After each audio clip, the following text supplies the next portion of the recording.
അസ്സലാമു അലൈക്കും. എല്ലാവർക്കും പുതിയൊരു വീഡിയോയിലേക്ക് സ്വാഗതം. ഇന്ന് ഞാൻ വന്നിട്ടുള്ളത് ബോംബെ ഹൽവ അല്ലെങ്കിൽ കറാച്ചി ഹൽവ എന്നൊക്കെ പറയുന്ന ഒരു ഹൽവയുടെ റെസിപ്പി ആയിട്ടാണ്. നമ്മൾ സാധാരണ കഴിക്കുന്ന കോഴിക്കോടൻ ഹൽവയിൽ നിന്നൊക്കെ വളരെ ഡിഫറെൻ്റ് ആയിട്ടുള്ളൊരു ടേസ്റ്റുള്ള ഹൽവയാണിത്. അപ്പോൾ ഒട്ടും വൈകാതെ തന്നെ നമുക്കിതെങ്ങനെ തയ്യാറാക്കിയെടുക്കുന്നതെന്ന് നോക്കാം.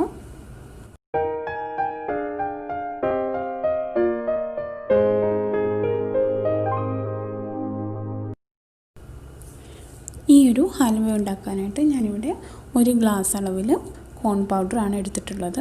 കപ്പിൻ്റെ അളവിൽ പറയുകയാണെങ്കിൽ 200 ml കപ്പിൽ ഒരു കപ്പ് കോൺ പൗഡർ എടുത്തിട്ടുണ്ട്. ഇനി നമുക്കിതിലോട്ട് വെള്ളം ചേർത്ത് നന്നായിട്ടൊന്ന് മിക്സ് ചെയ്തെടുക്കണം. ആദ്യം തന്നെ ഒരു അര ഗ്ലാസ് വെള്ളം ഒഴിച്ചിട്ട് നന്നായിട്ട് മിക്സ് ചെയ്തെടുക്കുക. അതിന് ശേഷം വീണ്ടും ബാക്കി അര ഗ്ലാസ് കൂടെ ഒഴിച്ചിട്ട് മിക്സ് ചെയ്തെടുക്കുക. ഒട്ടും കട്ടയില്ലാതെ വേണം നമുക്കിത് മിക്സ് ചെയ്തെടുക്കാനായിട്ട്. അപ്പം ഞാനിതിവിടെ ഒരു ഗ്ലാസ് വെള്ളമാണ് ഇപ്പോൾ ആകെ ഇതിലോട്ട് ഒഴിച്ച് കൊടുത്തിട്ടുള്ളത്. വീണ്ടും ഞാൻ അര ഗ്ലാസ് കൂടെ വെള്ളം ഇതിലോട്ട് ഒഴിച്ച് കൊടുത്തിട്ട് ഒന്നുകൂടെ ഒന്ന് മിക്സ് ചെയ്തെടുക്കുന്നുണ്ട്. ആകെ നമുക്ക് ഈ ഒരു ഹൽവ ഉണ്ടാക്കിയെടുക്കാനായിട്ട് 2.5 ഗ്ലാസ് വെള്ളമാണ് വേണ്ടത്. അപ്പോൾ 1.5 ഗ്ലാസ് നമ്മളിപ്പോൾ തന്നെ ഇതിലോട്ട് ഒഴിച്ച് കൊടുത്തിട്ടുണ്ട്. ഇനി നമുക്കിതൊരു സൈഡിലേക്ക് മാറ്റി വയ്ക്കാം. ഇനി നമുക്ക് ഹൽവ ഉണ്ടാക്കാനായിട്ട് തുടങ്ങാം. അപ്പോൾ അതിനായിട്ട് ആദ്യം തന്നെ വലിയൊരു പാൻ വെച്ച് കൊടുത്തിട്ടുണ്ട്. നിങ്ങളുടെ കയ്യിൽ കുഴിയുള്ള പാത്രം ഉണ്ടെങ്കിൽ അത് തന്നെ എടുക്കുക. വലിയ പാത്രം എടുത്താൽ നമുക്കിത് മിക്സ് ചെയ്തെടുക്കാനോ അതേപോലെ ഇളക്കിയെടുക്കാനൊക്കെ ഈസി ആയിരിക്കും.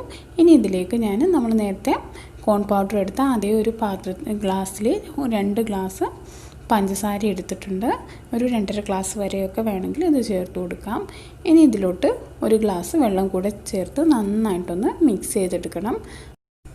നമ്മൾ ഫ്ലെയിം ഓൺ ചെയ്യുന്നതിന് മുമ്പ് എല്ലാ ഇൻഗ്രീഡിയൻസും റെഡിയാക്കി വെച്ചിട്ട് വേണം നമ്മൾ ഹൽവ ഉണ്ടാക്കാനായിട്ട് തുടങ്ങാൻ. കാരണം നമ്മൾ ഇതിലോട്ട് കോൺ പൗഡറിൻ്റെ ആ ഒരു മിക്സൊക്കെ ചേർത്ത് കൊടുത്താൽ പിന്നെ നമ്മൾ കൈവിടാതെ ഇളക്കി കൊടുത്തുകൊണ്ടിരിക്കണം.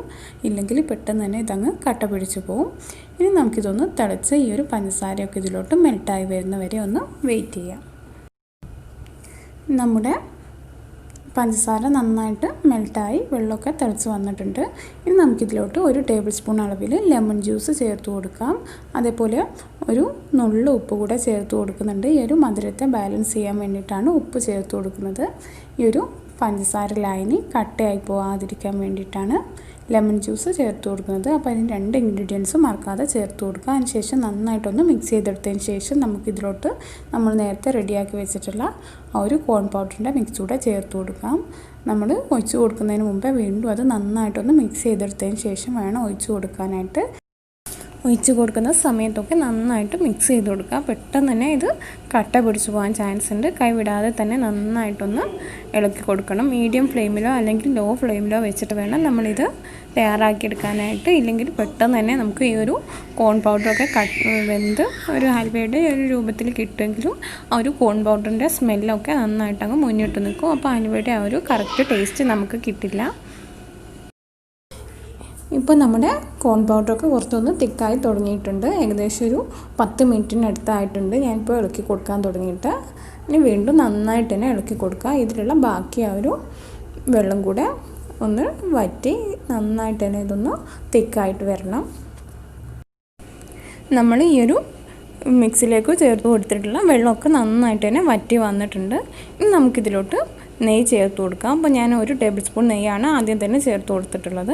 ഇനി ഇത് നന്നായിട്ടൊന്ന് മിക്സ് ചെയ്തെടുക്കാം. ഈ ഒരു നെയ്യ് ഈ ഒരു കോൺ പൗഡർ നന്നായിട്ട് അബ്സോർബ് ചെയ്യണം. അതിന് ശേഷം നമുക്ക് വീണ്ടും 1 ടേബിൾ സ്പൂൺ കൂടെ നെയ്യ് ചേർത്ത് കൊടുക്കാം. നന്നായിട്ട് തന്നെ വീണ്ടും മിക്സ് ചെയ്തെടുക്കാം. നേരത്തെ ഒഴിച്ച് കൊടുത്തിട്ടുള്ള ആ ഒരു നെയ്യൊക്കെ നന്നായിട്ട് കോൺ പൗഡർ അബ്സോർബ് ചെയ്തിട്ടുണ്ട്. ഇനി വീണ്ടും 1 ടേബിൾ സ്പൂൺ കൂടെ നെയ്യ് ഞാൻ ഇതിലോട്ട് ചേർത്ത് കൊടുത്ത് മിക്സ് ചെയ്തെടുക്കുകയാണ്. ഇപ്പോൾ തന്നെ നമ്മുടെ ഈ ഒരു മിക്സ് ഈ ഒരു പാത്രത്തിൽ നിന്നൊക്കെ നന്നായി വിട്ട് വരുന്ന ഈ ഒരു കൺസിസ്റ്റൻസി ആയിട്ടുണ്ട്. എങ്കിലും നന്നായിട്ട് തന്നെ വീണ്ടും ഒന്ന് ഇളക്കി കൊടുക്കുക. അതിൻ്റെ ഒരു പച്ചമണമൊക്കെ ഉണ്ടാവും. കോൺ പൗഡറിൻ്റെ ഒരു പ്രത്യേക സ്മെല്ലാണ്. അതൊക്കെ ഒന്ന് മാറി കിട്ടുന്നത് വരെ നന്നായിട്ടൊന്ന് ഇളക്കി കൊടുത്തുകൊണ്ടിരിക്കുക. ഇനി ഞാനിതിലേക്ക് 1/2 ടീസ്പൂൺ ഏലക്ക പൊടിച്ചത് കൂടെ ചേർത്ത് കൊടുക്കുന്നുണ്ട്. ഇതൊരു 3/4 ടീസ്പൂണോ അല്ലെങ്കിൽ 1 ടീസ്പൂണൊക്കെ ചേർത്ത് കൊടുക്കാം. അതിൻ്റെ ഒരു ഫ്ലേവർ ഇഷ്ടമാണ് കുറച്ചധികം തന്നെ ചേർത്ത് കൊടുക്കുന്നതുകൊണ്ട് കുഴപ്പമില്ല. ഇനി ഇതിലോട്ട് 2 നുള്ള് ഓറഞ്ച് ഫുഡ് കളറാണ് ഞാൻ ചേർത്ത് കൊടുക്കുന്നത്. വളരെ കുറച്ച് മാത്രം ചേർത്ത് കൊടുത്താൽ മതി. നമ്മൾ ലിക്വിഡായിട്ടുള്ള ഫുഡ് കളറാണ് ചേർത്ത് കൊടുക്കുന്നതെങ്കിൽ ഒരു 3-4 ഡ്രോപ്സ് മാത്രം ചേർത്ത് കൊടുക്കുക. അധികം കളറായി പോയാലും ഈ ഒരു ഹൽവ കാണാൻ അത്ര ഭംഗി ഉണ്ടാവില്ല. ഇനി ഇത് നന്നായിട്ടൊന്ന് മിക്സ് ചെയ്തെടുക്കുക. ഇപ്പോൾ ഫുഡ് കളറൊക്കെ ചേർത്ത് ഞാനിവിടെ നന്നായിട്ട് മിക്സ് ചെയ്ത് കൊടുത്തിട്ടുണ്ട്. ഇനി ഇതിലേക്ക് ഞാൻ ഒരു 1.5 ടേബിൾ സ്പൂണോളം ഓയിലാണ് ചേർത്ത് കൊടുക്കുന്നത്. നെയ്യ് ഇനി ചേർത്ത് കൊടുത്താൽ ഈ ഒരു ഹൽവക്ക് ഒരു നെയ്യിൻ്റെ ടേസ്റ്റ് അങ്ങ് മുന്നിട്ട് നിൽക്കും. അപ്പോൾ അതുകൊണ്ട് ഞാൻ ഓയിലാണ് ചേർത്ത് കൊടുക്കുന്നത്. നിങ്ങൾക്ക് വേണമെങ്കിൽ നെയ്യ് തന്നെ ചേർത്ത് കൊടുക്കാം. ഇനി നന്നായിട്ട് വീണ്ടും ഇത് മിക്സ് ചെയ്ത് കൊടുക്കാം. നമ്മൾ ഒഴിച്ച് കൊടുത്തിട്ടുള്ള ആ ഓയിലും ഇതിലോട്ട് നന്നായിട്ട് അബ്സോർബ് ആയിട്ടുണ്ട്. വീണ്ടും ഞാൻ ഒരു ടേബിൾ സ്പൂൺ കൂടെ ഓയിൽ ചേർത്ത് കൊടുത്തിട്ടുണ്ട്. നമുക്ക് മിക്സ് ചെയ്തെടുക്കുന്ന സമയത്ത് നമുക്ക് മനസ്സിലാവും എത്രത്തോളം ഓയിൽ അല്ലെങ്കിൽ നെയ്യ് ഇതിലോട്ട് ചേർത്ത് കൊടുക്കണമെന്ന്. അതിനനുസരിച്ച് ചേർത്ത് കൊടുക്കാം. വീണ്ടും നന്നായിട്ട് തന്നെ ഇതൊന്ന് മിക്സ് ചെയ്ത് കൊടുക്കുക. അതിൻ്റെ ആ ഒരു പച്ചമണം നമുക്ക് ഫീൽ ചെയ്യുന്നുണ്ടെങ്കിൽ അത് മാറുന്ന വരെ നമ്മൾ ഇളക്കി കൊടുത്തുകൊണ്ടിരിക്കണം. ഇപ്പോൾ നമ്മുടെ ആ ഒരു കോൺ പൗഡറിൻ്റെ ആ ഒരു പച്ചമണമൊക്കെ മാറി വന്നിട്ടുണ്ട്. ഇപ്പോൾ ഫൈനൽ സ്റ്റേജാണ്. അപ്പോൾ ഞാൻ ഇതിലോട്ട് ഒരു 4 കാഷ്യൂനട്ട് ചെറുതായിട്ട് കട്ട് ചെയ്തെടുത്തതൂടെ ഇതിലോട്ട് ചേർത്ത് നന്നായിട്ടൊന്ന് മിക്സ് ചെയ്ത് കൊടുക്കുന്നുണ്ട്.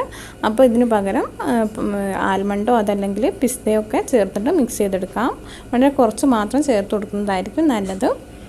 നന്നായിട്ടൊന്ന് മിക്സ് ചെയ്ത് കൊടുത്തതിന് ശേഷം നമുക്ക് ഫ്ലെയിം ഓഫ് ചെയ്തിട്ട് ചൂടോടെ തന്നെ നമുക്കിതൊരു പാത്രത്തിലോട്ട് സെറ്റ് ആവാൻ വേണ്ടി വെക്കാം. ഞാനിവിടെ ഒരു ഗ്ലാസിൻ്റെ പാത്രത്തിലാണ് ഹൽവ സെറ്റ് ചെയ്യുന്നത്. അതിനടിയിൽ കുറച്ച് ഓയിലൊന്ന് സ്പ്രെഡ് ചെയ്ത് കൊടുത്തിട്ടുണ്ട്. ഏത് പാത്രം വേണമെങ്കിലും നമുക്ക് ഹൽവ സെറ്റ് ചെയ്യാൻ എടുക്കാം. സ്റ്റീലിൻ്റെതായാലും ഒരു പ്രശ്നവുമില്ല. നന്നായിട്ട് അടിയിൽ ഓയിലൊന്ന് സ്പ്രെഡ് ചെയ്ത് കൊടുത്താൽ മതി. ഇനി നമുക്ക് ഹൽവയുടെ മിക്സ് ചൂടോടെ തന്നെ ഇതിലോട്ട് മാറ്റാം. അതിനുശേഷം ഒരു സ്പൂണ് വെച്ചിട്ട് നന്നായിട്ട് ഇതൊന്ന് സെറ്റ് ചെയ്തെടുത്താൽ മതി.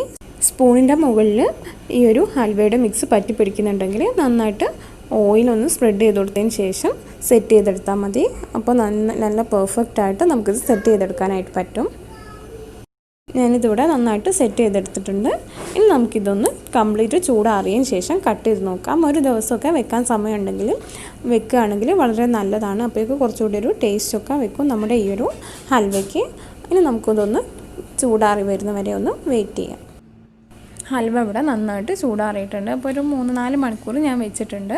ഇനി നമുക്കിത് പുറത്തോട്ട് എടുക്കാം. അതിന് ശേഷം ഞാൻ ഇതിൻ്റെ മുകളിലോട്ട് കുറച്ച് ബദാം സ്ലൈസ് ചെയ്തത് ചേർത്ത് കൊടുക്കുന്നുണ്ട്. ഒരു ഭംഗിക്ക് വേണ്ടി ചേർത്ത് കൊടുക്കുന്നതാണ്. വേണമെങ്കിൽ മാത്രം ചേർത്ത് കൊടുത്തോളൂ. ഇനി നമുക്കിത് കട്ട് ചെയ്തെടുക്കാം. കട്ട് ചെയ്തെടുക്കുന്ന സമയത്ത് കത്തിയുടെ മുകളിൽ കുറച്ചൊരു ഓയിലോ അല്ലെങ്കിൽ നെയ്യോ ഒന്ന് സ്പ്രെഡ് ചെയ്ത് കൊടുത്തിട്ട് വേണം കട്ട് ചെയ്തെടുക്കാനായിട്ട്. അപ്പോൾ നല്ല ഈസി ആയിട്ട് നമുക്ക് കട്ട് ചെയ്തെടുക്കാൻ പറ്റും. അപ്പോൾ ഞാൻ ഇതിൻ്റെ 4 സൈഡ് ഭാഗം ഒന്ന് കട്ട് ചെയ്ത് മാറ്റി വെക്കുന്നുണ്ട്. അതൊരു കറക്റ്റ് ഹൽവയുടെ ആ ഒരു ഷേപ്പിൽ നമുക്ക് കട്ട് ചെയ്തെടുക്കാൻ വേണ്ടിയിട്ടാണ് ഇതേപോലെ കട്ട് ചെയ്തെടുത്തിട്ടുള്ളത്. ഹൽവയുടെ ഒരു പീസ് ഞാനിവിടെ കട്ട് ചെയ്തെടുത്തിട്ടുണ്ട്.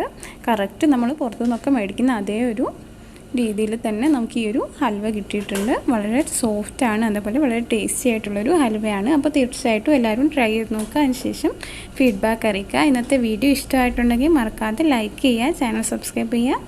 വീണ്ടും മറ്റൊരു റെസിപ്പിയായിട്ട് കാണാം. താങ്ക്